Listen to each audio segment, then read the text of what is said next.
أعوذ بالله من الشيطان الرجيم. أعوذ بالله من الشيطان الرجيم. بسم الله الرحمن الرحيم. بسم الله الرحمن الرحيم. قال رب اشرح لي صدري ويسر لي أمري واحلل عقدة من لساني يفقه قولي. قال رب اشرح لي صدري ويسر لي أمري واحلل عقدة من لساني يفقه قولي.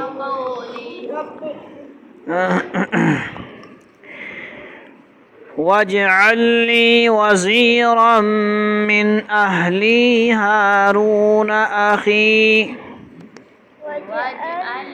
واجعل لي وزيرا من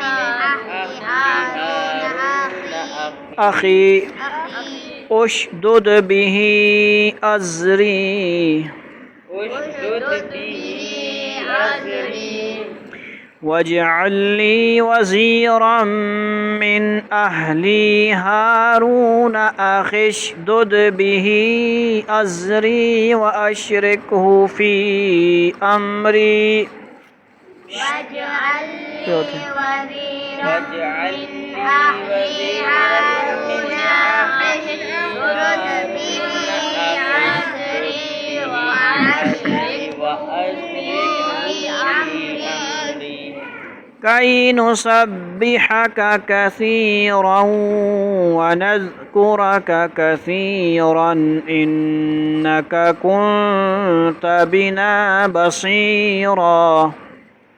كي نسبحك كثيرا ونذكرك كثيرا إنك كنت بنا بصيرا. قال قد أوتيت سؤلك يا موسى ولقد مننا عليك مرة أخرى إذ أوحينا إلى أمك ما يوحى. قال قد أوتيت سؤلك يا موسى ولقد مننا عليك مرة أخرى إذ أوحينا إلى أمك ما يوحى. أن اقذفيه في التابوت فاقذفيه في اليم فليلقه اليم بالساحل يأخذه عدو لي وعدو له. أن اقذفيه في التابوت فاقذفيه في اليم فليلقه اليم بالساحل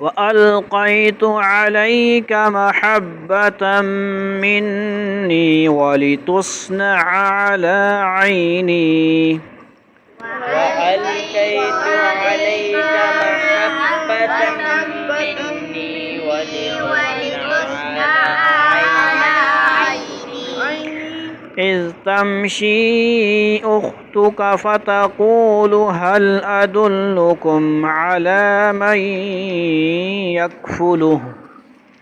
إذ تمشي أختك فتقول هل أدلكم على من يكفله. فرجعناك إلى أمك ذلك كي تقر عينها ولا تحزن وقتلت نفسا فنجيناك من الغم وفتناك فتونا فرجعناك إلى أمك كي تقر عينها ولا تحزن وقتلت نفسا 5 سنين في أهل مدين ثم جئت على قدري يا موسى فلبثت سنين في أهل